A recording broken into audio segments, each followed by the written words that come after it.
Banyak yang perlu gue bahas di video ini, dari ketakutan yang diberikan SEC sampai apa sangkut pautnya sama stablecoin BUSD.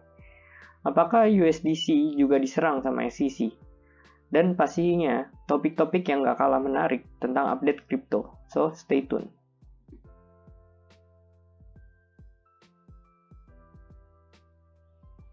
Welcome to our crypto, gue Vindo. Di channel ini, gue akan bahas update-update seputar kripto. Tanpa basa-basi lagi, gue langsung masuk ke topik pertama. Harga kripto pada umumnya tidak mengalami perubahan. Kalau kita lihat di satu hari terakhir ini, ada beberapa kripto yang mengalami kenaikan, ada juga yang ngalamin penurunan. Bisa jadi itu karena ada CPI data yang bakal keluar di US mengenai indeks harga konsumen. CPI data ini jadi peranan penting buat pemerintah US untuk menentukan berapa besar inflasi yang ada di sana. Apa ada hubungannya sama kripto?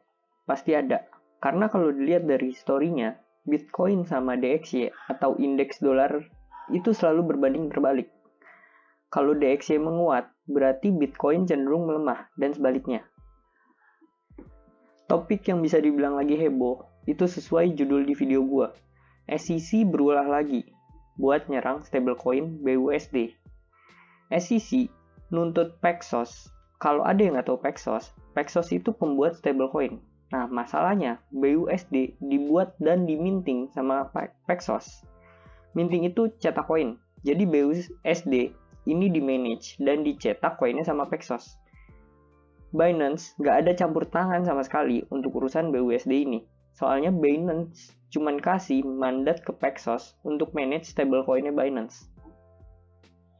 Jadinya, SEC nuntut Paxos bener-bener setelah SEC nge-ban crypto staking yang gue jelasin di video gue sebelumnya.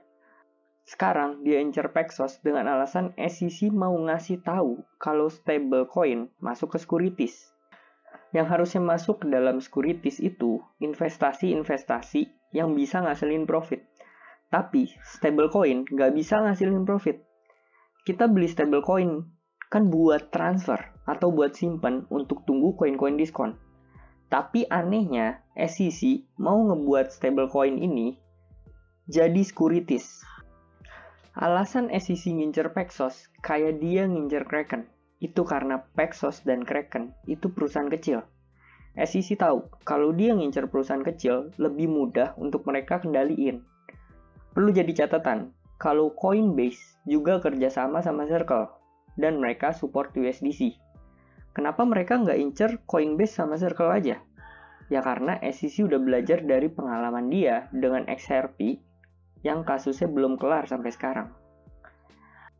Sayangnya, karena masalah ini, Paxos akhirnya ngumumin kalau dia nggak akan minting koin BUSD lagi. Karena masalah ini, akhirnya CEO Binance, CZ, ngomong kalau Binance akan support BUSD dengan waktu yang belum diumumkan. Tapi CZ Binance akan tetap support BUSD. Jadi, karena Paxos sudah nggak nge-mint koin BUSD lagi, market cap BUSD mulai sekarang akan terus turun karena udah nggak ada yang nge-mint koin BUSD lagi. Bisa dilihat dari market cap BUSD sekarang. Sangat disayangkan sih, stablecoin sebesar BUSD bisa turun dan di-peg dari nilai mereka yang $1. Berita bagusnya, Coinbase melawan balik SEC soal crypto staking yang di-ban. Brian Armstrong, CEO Coinbase, ngomong kalau staking tuh bukan securities dan dia berani bela crypto staking di pengadilan. Kalau gue lihat, emang kripto butuh diselamatkan dari SEC yang mau ngerampas kripto. Karena akhir-akhir ini Gary Gensler seneng banget nyerang kripto. Bisa jadi karena kasus FTX yang tumbang. SEC gagal dan malu karena dia bisa kecolongan masalah ini. Sekarang karena tekanan yang didapat dari eksternal, akhirnya SEC cari kesibukan biar kelihatan kerja sama banyak orang. Mungkin ya ini cuman opini gue doang. Iya, jangan lupa komen kalau ada pertanyaan ya. Gue pasti baca setiap komen lu pada. Kalau ada yang bisa gue jawab, pasti gue jawab. Lanjut ke topik berikutnya. Gue bahas juga tweet dari Robert Kiyosaki. yang terkenal dari buku Rich Dad Poor Dad-nya. Dia ngomong di tweetnya kalau crash yang dalam akan terjadi. Mungkin bisa jadi masuk ke dalam depresi. Karena Federal Reserve System atau Fed mencetak banyak banget uang palsu. Di tahun 2025, emas akan ada di $5.000. Silver akan ada di $500. Dan Bitcoin akan ada di $500.000. Kenapa? Karena kepercayaan terhadap US dollar, uang palsu, akan hancur. Intinya yang gue tangkap dari Robert Kiyosaki, kalau uang yang dicetak terus-menerus hanya sebuah kertas, uang fiat ini ke depannya gak akan ada nilainya karena kepercayaan terhadap US dollar akan hilang. Kalau lu pada tahu Robert Kiyosaki, dia gak suka sama namanya fiat atau uang yang kita pakai sekarang. Karena menurut dia ini hanya sebuah kertas. Karena gue gak bisa nemu daya beli rupiah dulu dan sekarang, jadi gue pakai patokannya USD aja. Karena USD sebagai mata uang global. Bisa dilihat di sini pada tahun 1940, ketika mata uang US udah nggak di backup lagi sama emas, daya beli US selalu turun dan turun terus. Dikarenakan negara terlalu banyak mencetak uang sehingga terjadilah inflasi. Contoh realnya kayak dulu aja, lu beli satu mangkok bakso cuma 5.000, sekarang udah sampai 20.000 satu mangkok.